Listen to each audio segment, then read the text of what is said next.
Create a YouTube video about साल 2021 north Korea के एक बड़े से स्टेडियम में 10,000 लोगों के बीच एक 17 साल के लड़के को लाया गया जो कि व्हील चेयर पर था। लड़के की मां स्टेडियम में मौजूद उस क्राउड में बैठकर रो रही थी कि तभी 3 नॉर्थ कोरियन सोल्जर्स ने उस व्हील चेयर पर बैठे लड़के पर मशीन गन से 9 राउंड फायर किए। एज एक्सपेक्टेड, लड़के की वहीं पर जान चली गई। कुछ देर के लिए पूरा ग्राउंड शांत हो गया, लेकिन उसके बाद क्राउड में बैठा हर एक इंसान तेजी से क्लैप करने लगा, जिसमें से एक उस लड़के की मां भी थी जो रोते हुए लगातार क्लैप कर रही थी। सो गाय, वेलकम टू नॉर्थ कोरिया। और क्या आप जानते हो कि उस लड़के की गलती क्या थी? वेल, साउथ कोरियन यानी कि के पॉप म्यूजिक को सुनना। तो हेलो गाइज, मैं हूं हिमांशु और चलिए शुरू करते हैं एक और नए एपिसोड को। करीब 2 करोड़ 60 लाख की आबादी वाला दुनिया की सबसे आइसोलेटेड कंट्री, जिसमें मौत की सजा देना काफी आम बात है। नॉर्थ कोरिया की बाउंड्रीज 3 अलग अलग देशों से मिलती है, रशिया, चाइना और साउथ कोरिया। इसलिए कई बार यहाँ के लोग इन बाउंड्रीज के जरिए नॉर्थ कोरिया से निकलने की कोशिश भी करते हैं। साल 2017 में 24 साल की एक महिला अपने बेटे के साथ नॉर्थ कोरिया से भागते हुए चीन के बॉर्डर तक जा पहुंची। उसे लगा कि शायद अब वो नॉर्थ कोरिया के जहन्नम जैसी जिंदगी से अपने और अपने बेटे को आजाद कर चुकी है।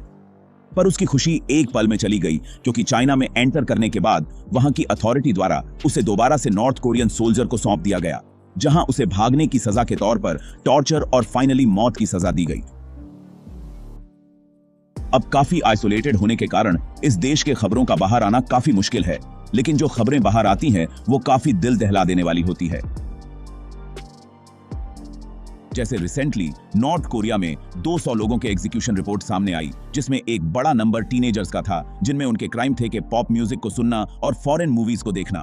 क्योंकि दोस्तों, यहाँ के सुप्रीम लीडर किम जंग के मुताबिक फॉरेन म्यूजिक सुनना या फिर मूवीज को देखना, ये एक्टिविटी नॉर्थ कोरिया कंट्री के लिए एक बड़े वायरस की तरह है जो उनकी सिविलाइजेशन को डिस्ट्रॉय कर सकती है।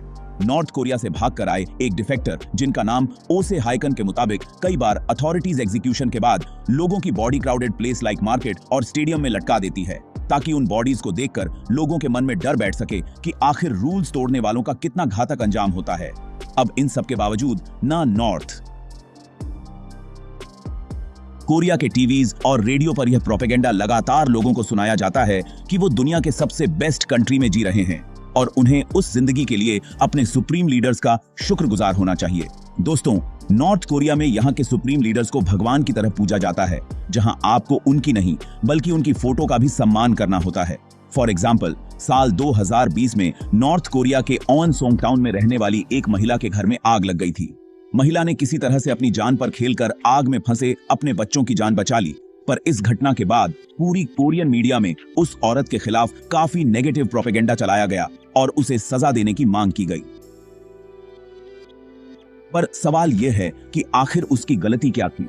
वेल, उसकी गलती थी कि उसके घर में लगी आग में उसने अपनी और अपने बच्चों की जान बचाई, न कि अपने घर में लगी इन कोरियन सुप्रीम लीडर्स की फोटो को।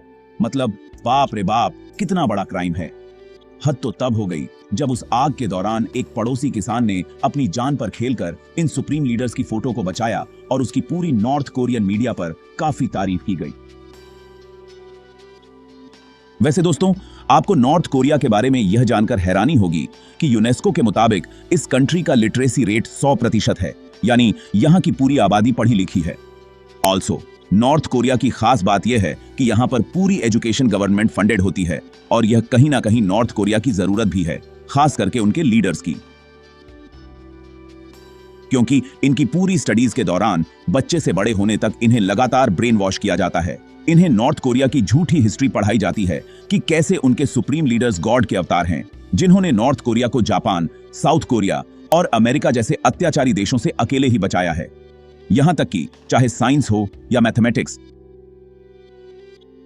हर सब्जेक्ट में यहां सुप्रीम लीडर की एक गॉड की तरह तारीफ करना कंपलसरी है। यूनिवर्सिटी में साइंटिफिक स्टडीज करने वाले स्टूडेंट्स और साइंटिस्ट को भी अपने आर्टिकल्स में इस तरह के कोट ऐड करने पड़ते हैं। महान नेता सम्माननीय किम इल सूंग ने मुझे यह सिखाया, महान मार्गदर्शक सम्माननीय किम जंग इल ने मुझे यह नॉलेज दी। 17 साल तक पूरी तरह से ब्रेन वॉश किए जाने के बाद अब नॉर्थ कोरिया के हर एक स्टूडेंट्स को कंपलसरी मिलिट्री में सर्विस करने के लिए जाना पड़ता है। लड़कियों के लिए यह एज 23 साल का है। वैसे आर्मी में सिलेक्ट हुई ज्यादातर लड़कियों में से कुछ लड़कियों को एक स्पेशल स्क्वाड भी भेजा जाता है, जिसे कोरिया में मिलिट्री सर्विस से बचा नहीं जा सकता। अनटिल आप स्टडीज में एक जीनियस हैं या फिर किसी स्पेशल रैंक ऑफिसर या लीडर के परिवार में जन्मे हैं। नॉर्थ कोरिया के बारे में एक बात काफी हैरान करने वाली है। यहाँ की औरतें आदमियों से ज्यादा कमाती हैं, जिस कमाई से यहाँ के परिवारों का 70% खर्च चलता है।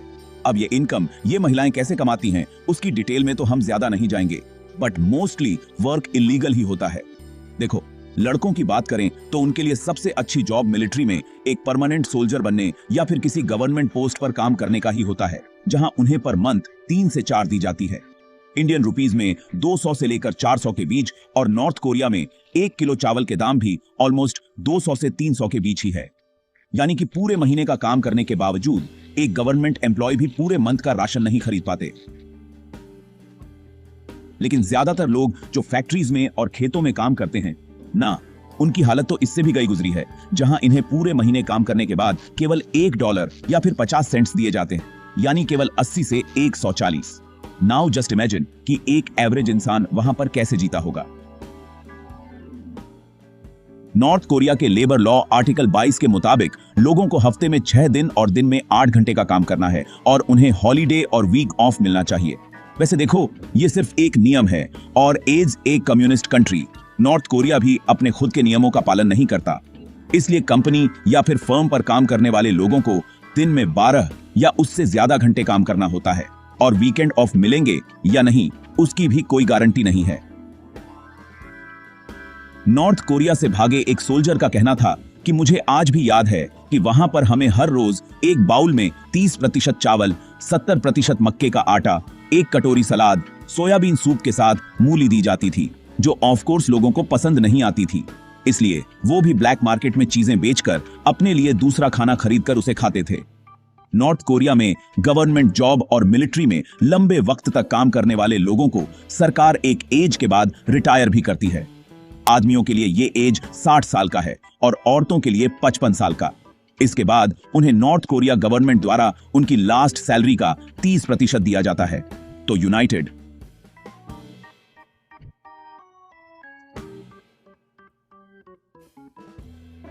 नेशन के मुताबिक किसी भी इंसान को सर्वाइवल के लिए मिनिमम 600 ग्राम पर एवरेज डेली फूड की जरूरत होती है, लेकिन नॉर्थ कोरिया में राशन कार्ड पर लोगों को एवरेज 400 ग्राम पर पर्सन डेली फूड दिया जाता है, जिसे साल 2019 में फसल की कमी के कारण घटाकर एवरेज 300 ग्राम पर पर्सन तक कर दिया गया।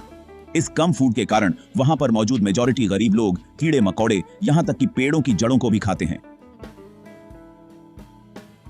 साल 2000 के डेटा के मुताबिक नॉर्थ कोरिया में 45,900 एडल्ट्स और 1,67,000 बच्चे डेली तंबाकू कंज्यूम करते हैं, और यहाँ के 50% से ज्यादा लोग मेल स्मोकिंग और अल्कोहल के एडिक्शन से जूझ रहे हैं, जिसका कारण है यहाँ पर इन चीजों का काफी सस्ता होना और लोगों की जिंदगी काफी मुश्किल और स्ट्रेसफुल होना। नॉर्थ कोरिया में सिगरेट का एक पैकेट सिर्फ $0.08 यानी कि इंडियन रुपए में केवल 7 पैसे में मिल जाता है, और यहाँ पर सबसे ज्यादा चाइनीज अल्कोहल हल्कोवाल यांग लेकर बिकती है, जो सस्ती होने के साथ साथ काफी स्ट्रांग भी होती है, क्योंकि बाय वॉल्यूम इसमें 38 से लेकर 63% अल्कोहल होता है। लेकिन मोस्टली नॉर्थ कोरियन इसे भी अफोर्ड नहीं कर पाते, और वो अपने घर में ही पोटैटो और कॉर्न से इलीगल तरीके से अल्कोहल को बनाते हैं, जिसे बच्चे बूढ़े सब सॉफ्ट ड्रिंक की तरह पीते हैं। वैसे नॉर्थ कोरिया में भी अल्कोहल पीने की 18+ एज लिमिट है, लेकिन क्योंकि नॉर्थ कोरियन गवर्नमेंट के लिए एज से पहले अल्कोहल पीने की बजाय BTS और ब्लैक पिंक के पॉप्स सुनना ज्यादा बड़ा क्राइम है, इसलिए यहाँ उम्र से पहले अल्कोहल या स्मोकिंग कर रहे बच्चों पर ज्यादा ध्यान नहीं दिया जाता। एक किक है। वैसे दोस्तों, अगर BTS सॉन्ग सुनने, अमेरिकन मूवी देखने, भागने की कोशिश करने या फिर आग में सुप्रीम लीडर की तस्वीरों को छोड़कर अपनी और अपने बच्चों की जान बचाने जैसे बड़े क्राइम पर भी आपको अगर मौत की सजा नहीं सुनाई गई, तो इसमें खुश होने की जरूरत नहीं है, क्योंकि इसके बाद शायद आपको अपनी पूरी जिंदगी कंट्री में अलग अलग रिमोट प्लेसेस में बने प्रिजन कैंप्स में गुजारनी पड़ेंगी। ये कैंप्स इस आइसोलेटेड कंट्री में मौजूद एक और आइसोलेटेड जगह है, जहां के लोग बाकी कंट्री से भी कटे होते हैं। एक रिपोर्ट के मुताबिक नॉर्थ कोरिया के अलग अलग प्रिजन कैंप्स में लगभग 50,000 से 2 लाख लोग बंद हैं, जिन्हें सुबह 5 बजे से लेकर रात तक माइनिंग और कंस्ट्रक्शन साइट्स पर काफी ज्यादा काम करना होता है, और इन सब के बावजूद इन्हें काफी कम खाना दिया जाता है। जिसके चलते इन कैंप्स की हालत इतनी बेकार है कि करीब 40% लोग न्यूट्रिशन की कमी से मर जाते हैं। यहाँ रूल्स और रेगुलेशंस ना होने के चलते औरतों और बच्चों के साथ फिजिकल और मेंटल टॉर्चर होना तो काफी आम बात है, क्योंकि यहाँ पर प्रिजनर्स के अपने कोई अधिकार नहीं होते, बल्कि यहाँ के अपने नियम हैं जो यहाँ रहने वाले प्रिजनर्स को मानने होते हैं, जिनको तोड़ने पर मोस्टली केवल एक ही सजा दी जाती है, और वो है, जी हाँ, यू गेस्ड इट राइट, मौत की सजा। आपने कुछ चुराया, भागने की कोशिश की, या 3 से ज्यादा लोगों के ग्रुप में बात की, या फिर किसी के भागने की प्लानिंग को रिपोर्ट नहीं किया, इन सब केसेस में आपको यही एक सजा मिलती है। सजा दी जाएगी। नॉर्थ कोरिया से भागकर अमेरिका पहुंचे। शिन डोंग-युक बताते हैं कि मेरा जन्म इसी तरह के कैंप में हुआ था और बचपन से ही इसी कैंप में रहने के कारण उन्हें बाहर की दुनिया के बारे में कुछ पता ही नहीं था। उन्हें यह भी नहीं पता था कि नॉर्थ कोरिया के अलावा भी कोई दूसरा देश मौजूद है। उन्हें बस भूख और दर्द समझ में आता था। उनके मुताबिक कैंप में रहने वाले लोगों के लिए प्यार और परिवार जैसा भी कोई कॉन्सेप्ट नहीं था। वो इसका एग्जाम्पल देते हुए अपनी एक स्टोरी भी शेयर करते हैं। वो कहते हैं कि एक बार मेरी आंखों के सामने एक लड़की को पीट पीट कर मार दिया गया क्योंकि उसने खाना चुराया था, और उसे देखकर मुझे कुछ भी महसूस नहीं हुआ। इसके अलावा एक बार तो मुझे और मेरी पूरी फैमिली को खींचते हुए बाहर लाया गया और मेरी आंखों के सामने मेरी माँ और भाई को गोली मार दी गई, लेकिन उस दौरान भी मुझे कुछ महसूस नहीं हुआ। मुझे बस इतना पता था कि इन्होंने नियम तोड़े हैं जिसकी इन्हें सजा दी गई है। इन कैंप्स की एक और खास बात है जो कि है यहाँ होने वाली शादियां। तो देखो, इन कैंप्स में ना वर्कफोर्स का काउंट लगातार बनाए रखने के लिए बच्चे होते रहे। इस बात को इंश्योर करने का काम इन कैंप्स को हैंडल करने वाले गार्ड्स का होता है। और यहाँ किसी को भी अपने पार्टनर चुनने की आजादी नहीं होती, बल्कि मैच मेकिंग कुछ इस तरह होती है कि तुम दोनों अब से पति पत्नी हो और बस हो गई शादी। 2019 में north Korean state spinner TV channel में यह अनाउंस किया गया कि जो भी अपने एरिया में हो रही इलीगल एक्टिविटीज की जानकारी देगा, उसे गवर्नमेंट $6 का इनाम देगी। अब चूंकि नॉर्थ कोरियन लोगों के लिए वो काफी बड़ी रकम है, तो आपको क्या लगता है लोगों ने क्या किया होगा? रिपोर्ट किया होगा? वेल नहीं, ऐसा नहीं है कि उनके एरिया में इलीगल एक्टिविटीज नहीं होती, बल्कि नॉर्थ कोरिया में हर कोई इस तरह की अलग अलग इलीगल एक्टिविटीज में शामिल रहता है। अब इसके बिना लोगों का अपना पेट पालना भी पॉसिबल नहीं है, और इस तरह की एक्टिविटीज के बिना लोगों का अपना घर चलाना भी मुश्किल हो जाता है, और लगभग हर कोई इन एक्टिविटी में शामिल होता ही है। इसलिए कोई भी एक दूसरे की रिपोर्ट नहीं करता। यहाँ लोगों की जिंदगी इतनी मुश्किल होती है कि ज्यादातर पूरी जिंदगी ये लोग डिप्रेशन और ट्रामा से गुजारते हैं। अपनी आंखों के सामने अपने पूरे परिवार को भूख प्यास से मरता हुआ देखते हैं या गवर्नमेंट के अत्याचार को झेलते हैं।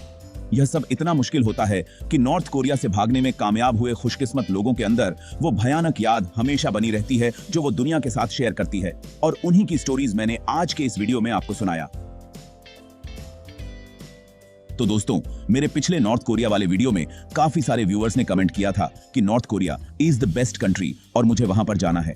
अब आप मुझे नीचे कमेंट में बताओ कि क्या आप वाकई में नॉर्थ कोरिया में रहना चाहेंगे?